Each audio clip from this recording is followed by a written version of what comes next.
always thought betrayal had a sound. Maybe a door slamming, maybe whispered lies, maybe a broken voice. But I was wrong. Betrayal is silent. It sneaks up on you, sits behind you, breathes on your neck, and waits until you press play on a video that destroys your entire world. Last Thursday, I came home early from work. It was raining hard, the kind of rain that makes you question every decision that brought you outside. I dried my hair, kicked off my shoes, and noticed something strange.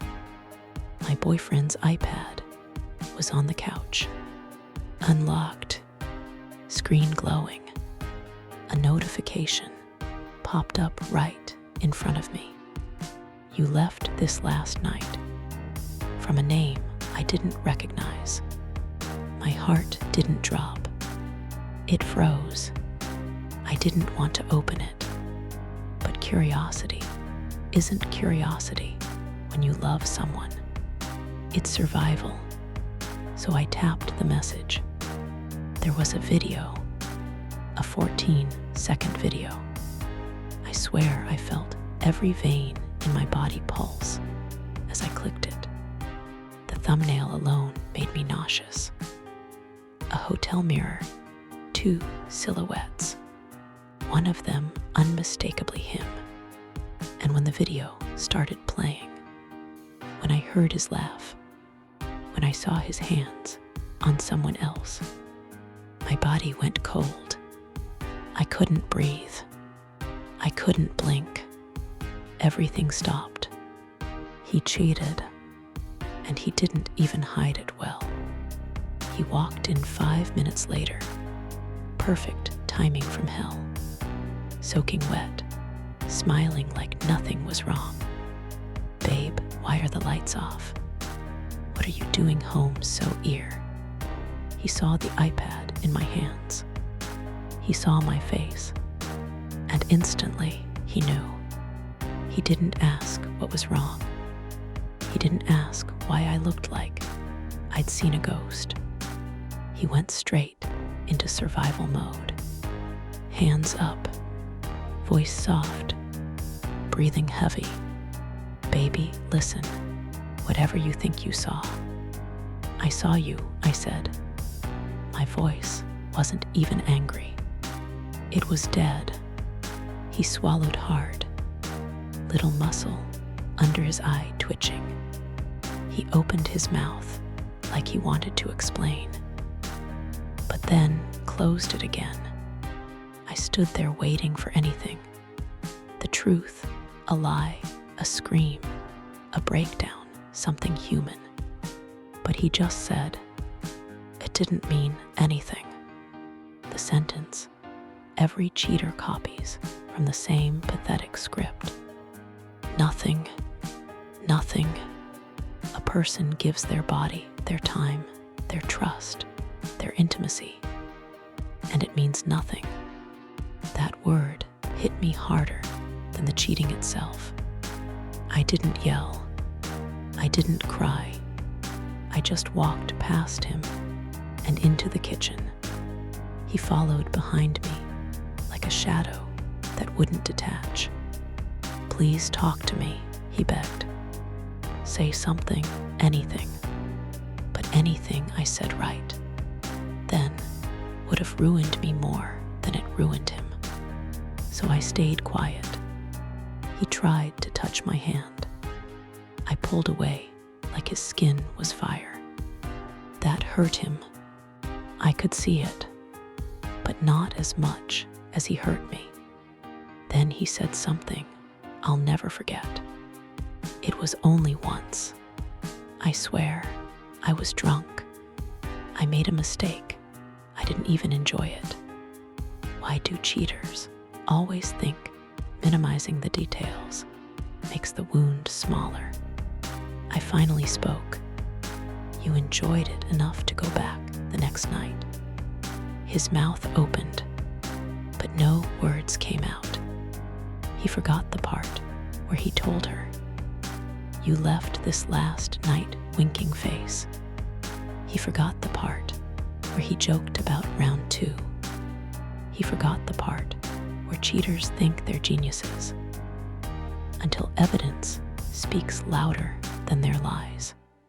He stood there shaking, not from fear of losing me, but from fear of losing the comfortable life I provided him. He finally grabbed a chair and sat down like his legs couldn't carry the weight of his own guilt. Okay, I'll tell you the truth."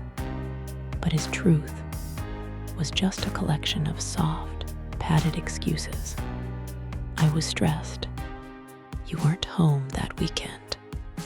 She kissed me first. I didn't want to hurt you.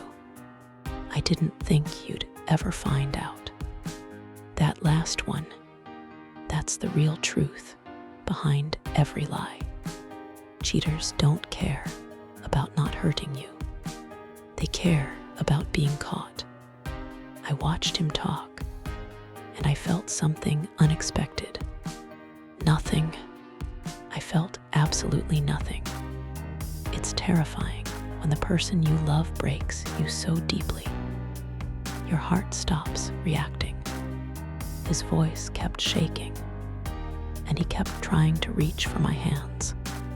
I pulled away again, and that's when I saw panic in his eyes, real panic. He whispered, "Please don't leave me." And all I could think was, "You left me first." I wasn't going to scream. I wasn't going to throw things. I wasn't going to beg for answers. I was going to document everything. The messages, the videos, the timestamps, the receipts. I was going to gather proof so undeniable he'd never gaslight me again. While he sat there begging, I walked to the bedroom and grabbed my phone. He followed behind me, voice shaking. "What are you doing?" "Making sure," I said. He looked confused, then scared, then angry. "Are you kidding me? After everything I just told you, you still don't trust me. Still, this man really cheated. Got caught, lied about it, and then acted like I was the crazy one. Perfect." I realized in that moment, he wasn't sorry. He was trapped, and I was about to expose every piece of him until he had nowhere left to run. He kept packing around the apartment, asking me to calm down, which is exactly what guilty men say when they realize they just lost control of the narrative. I walked to his jacket on the hanger, that old black jacket he never let me wash. The one he claimed was sentimental. Well, it was sentimental, all right. I reached inside the inner pocket, the one he thought I didn't know about, and I found it. A second phone, a cheap, small, beat-up phone with a cracked corner. A phone he never used around me. A phone that wasn't connected to our home Wi-Fi. As soon as he saw it in my hand, his entire face changed shape. His jaw tightened. His pupils widened. His breathing stopped. He whispered, "Put that down." But I didn't. I turned it on. The lock screen was simple. 0. The password of a man who assumed no one would ever find his secrets. When the phone unlocked, I felt my stomach turn upside down. Dozens and dozens and dozens of messages. Not one woman, not two, three 3 different women, one saved as Jim, one saved as work, and one saved as delivery. How original. He rushed toward me, but I took a step back. You said it happened once, I said, my voice low, cold, unrecognizable, even to myself. He froze. Listen, I can explain. No, you really can't. Because the truth was right there, glowing on the screen. He sat on the floor, literally sat down, like his whole skeleton gave up. I scrolled through the messages. There were voice notes, selfies, disgustingly sweet promises, plans, inside jokes, all the things he once told me, recycled, cut and pasted into other women. He didn't just cheat. He duplicated himself. He played the same role with multiple partners, like some emotionally bankrupt actor repeating lines in a cheap theater.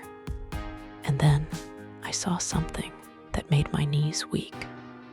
A message he wrote to one of them. She thinks I'm loyal. She has no idea. No idea. Oh, I had an idea now. He covered his face with both hands. His voice cracked like a child caught stealing. I was stupid. I know, I'm sorry. Please, just please don't leave. You're all I have. But the thing was, he was never alone. He always had someone in his pocket, waiting for his attention, responding to his ego. Don't leave me, he said to the woman he betrayed. While texting 3 others, I turned off the second phone. I placed it on the table between us, like evidence in a courtroom. I didn't yell. I didn't threaten. I was done giving emotions to someone who didn't deserve a single one. Instead, I said, tomorrow you're out. His eyes widened like he'd just witnessed a horror scene. Out where, babe? I have nowhere to go. That's not my problem. And what about us? There is no us. He stood up suddenly, like the floor was burning. You can't just walk away from everything we built. Everything we built. I built the stability. I paid the bills. I supported his dreams. I defended him when people warned me. I loved him so loudly, the whole neighborhood could hear it. He built nothing but lies. That night, I didn't cry. I didn't scream into pillows. I didn't break down like he expected. I packed, and not just my things.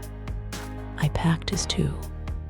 Every shirt, every hoodie, every cologne I bought him, every gift I ever gave him, all into boxes, so he'd feel the weight of every piece of my life he wasted.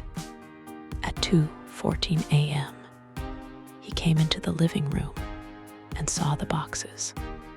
His voice cracked. You're serious? Yes. He walked closer. Please don't do this. I promise I'll delete everything. I'll block them. I'll change. Just tell me what you want. What I wanted was loyalty. But you gave that to 3 other women. He slammed his fist on the table. If this story hits you, you can support the channel with a quick hype. For the first time that night, his mask dropped.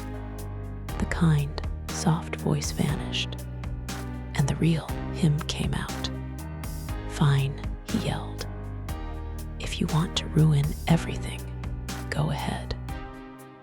But don't come crawling back when you realize you'll never find someone who loves you like I do. Ah, yes, the classic line of a man who mistakes obsession for love. I didn't respond. Silence hurts more than any argument ever could. He paced back and forth, muttering under his breath, trying to convince himself he was the victim. Typical. As I zipped up the last suitcase, he leaned against the doorframe with his arms crossed. "What are you gonna tell people?" he said bitterly. "That I'm a monster." "I don't have to tell them anything," I replied. "They'll figure it out." His jaw tightened. Then he said something that showed me, once again, he wasn't sorry for cheating. He was sorry he got exposed. "You're overreacting," he whispered. It wasn't even serious. There it was, the final nail in the coffin. Not serious. Not serious. Yet he risked our home, my trust, our future, and my sanity for something not serious. I looked at him one last time. Not the man I loved, but the man I survived.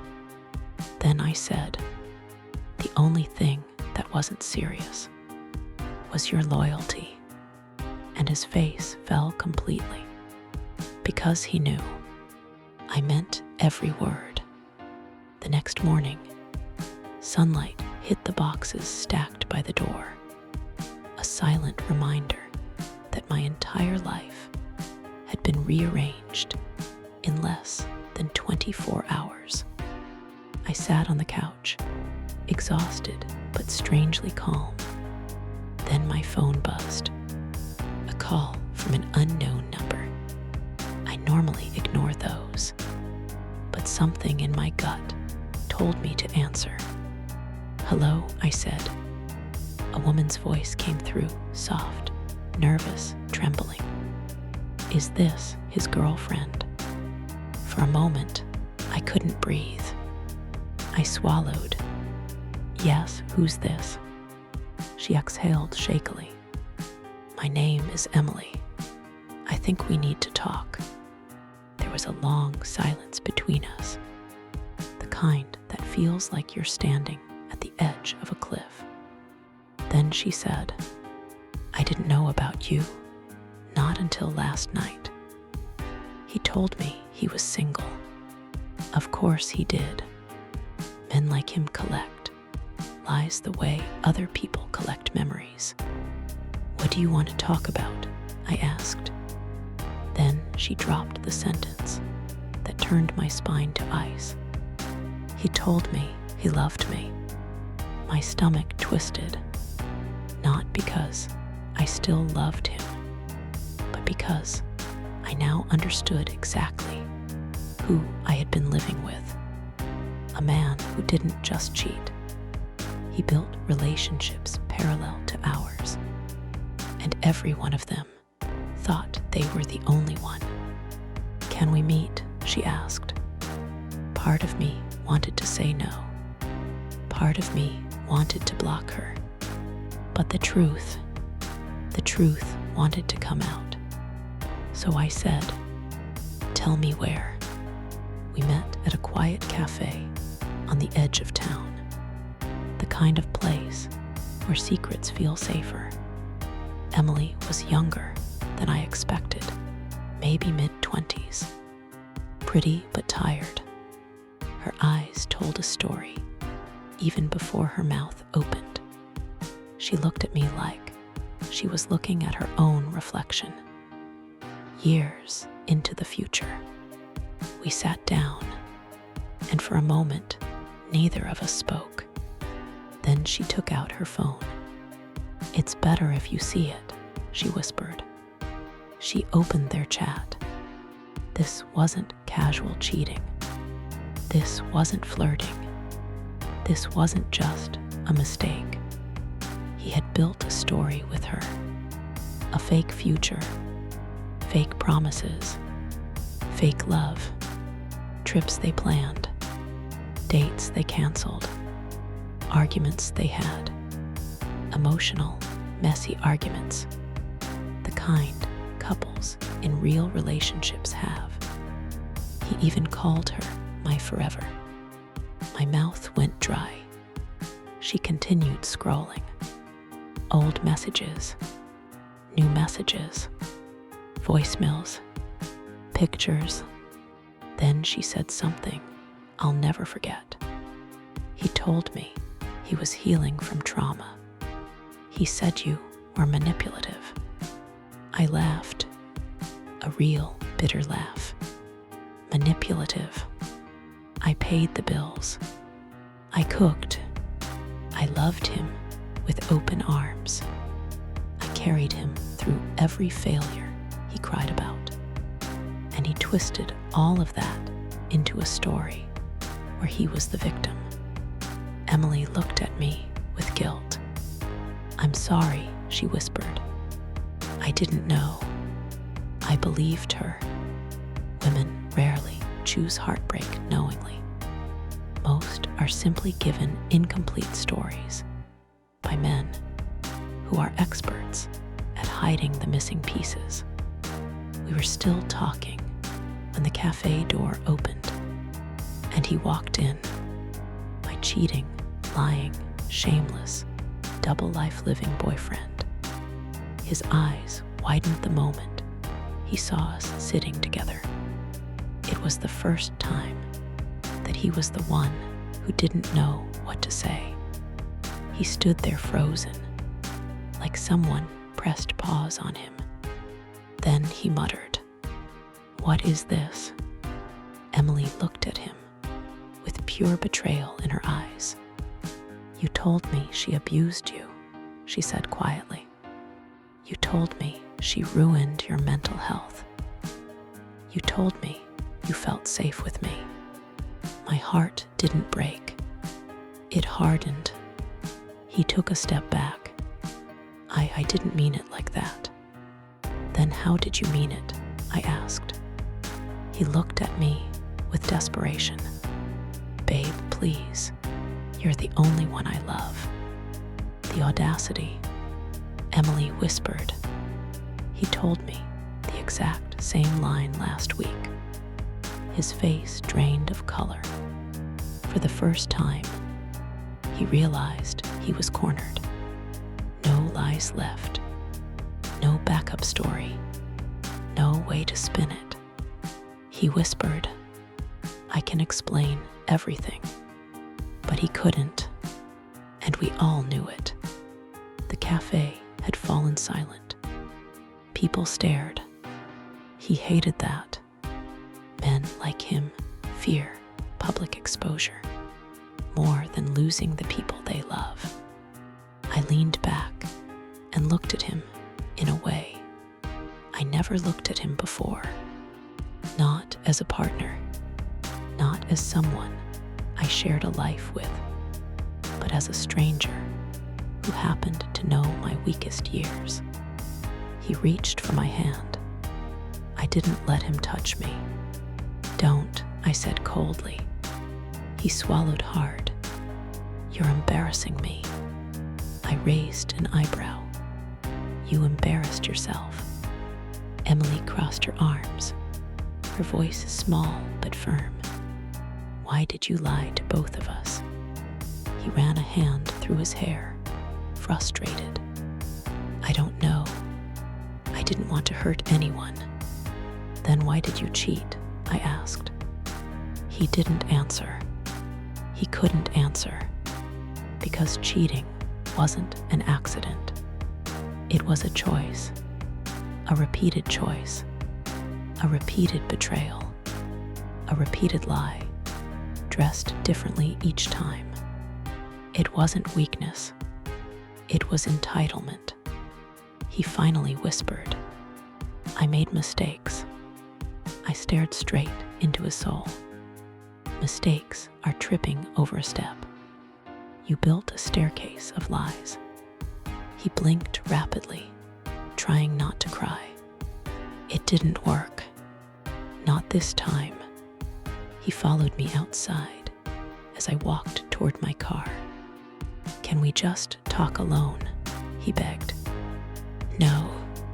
Please, please, don't throw us away like this. Us died months ago," I said softly. "You just forgot to tell me." He grabbed the side of the car door. "Give me one more chance. I gave you dozens. I'll change."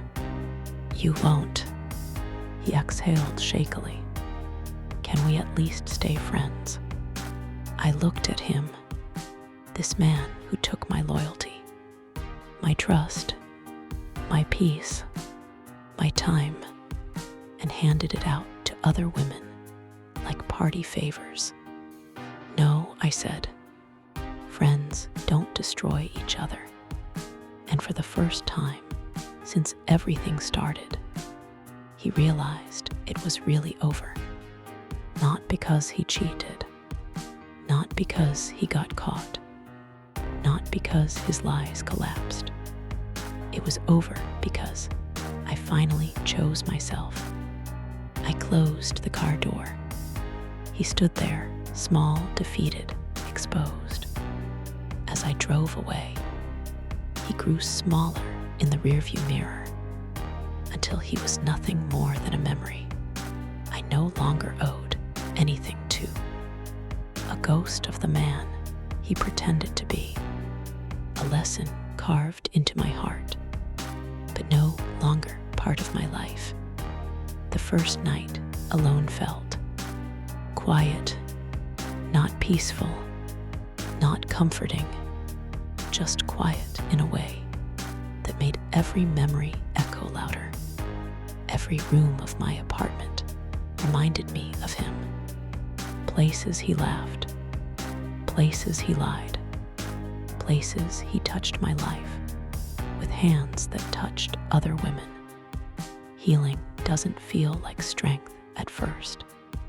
It feels like shaking hands, like breathing heavy, like asking yourself how someone who said forever could betray you like a stranger. But for the first time in months, I wasn't waiting for him to come home. I wasn't checking my phone. I wasn't apologizing for emotions I had every right to feel. It hurt, but it was clean pain, not the dirty kind you get from loving someone who poisons you a little more every day.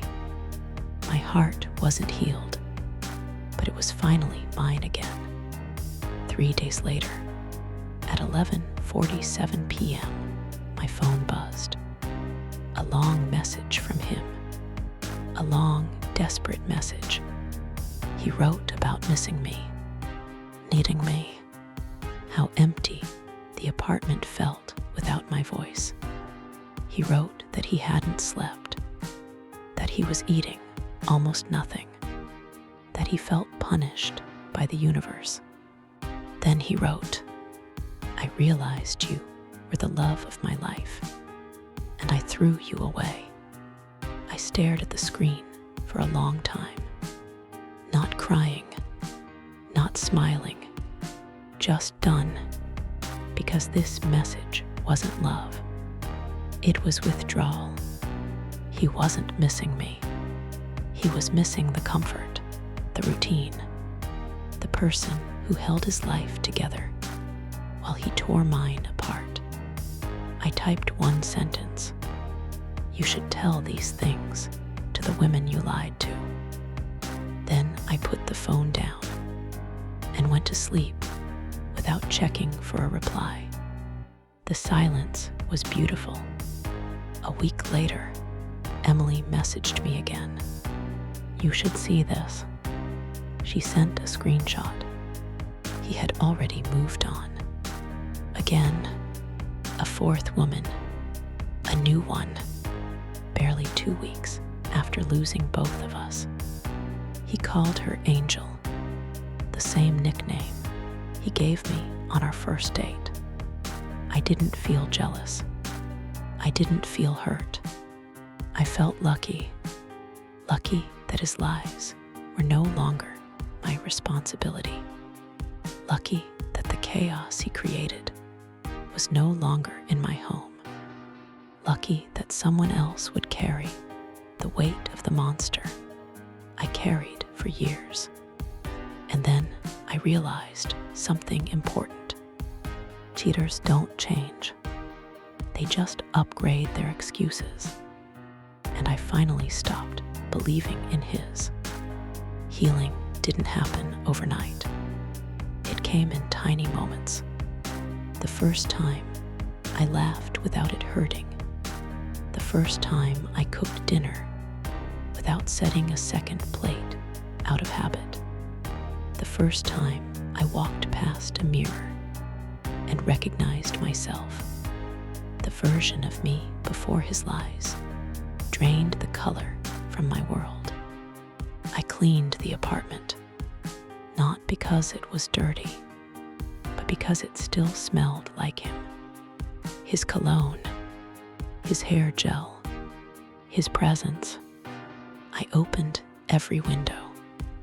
Let the cold air sweep through the rooms. Let the last pieces of his ghost disappear. I wasn't trying to erase the past. I was trying to reclaim the life he had taken space in. Every day, I got a little stronger, a little clearer, a little more like myself. Until one morning, I woke up and realized I didn't miss him, not even a little. Months later, I saw him again, by accident, at a grocery store. He looked tired, unkept, like life had knocked him around a few times since I last saw him. He froze when he saw me. I didn't. "Hey," he said softly, as if speaking to an old wound. "Hi," I answered, calm and steady. "How have you been?" "Better," I said. Something in his eyes cracked. He glanced at my groceries. Fresh vegetables, candles, flowers. Things I'd stopped buying when I stopped taking care of myself. Because I was too busy taking care of him. "You look different," he said. "I am." He swallowed. "I'm sorry for everything." "I know," I said gently, "but sorry doesn't undo it." He opened his mouth again, maybe to ask for another chance, maybe to ask if we could try again, maybe to say the words he should have said years ago. I didn't give him the opportunity. "Take care of yourself," I said. Then I walked away, not dramatically, not emotionally, not in pain, just freely, for the first time since the day I met him. And as I stepped out of the store, I realized something powerful. He wasn't the end of my story. He was just the chapter I needed to close, so I could finally start living the life he kept me from. And I wasn't healing anymore. I was healed. If you've ever felt this kind of pain, don't walk through it alone. Hit subscribe and stay with us. More real stories are coming.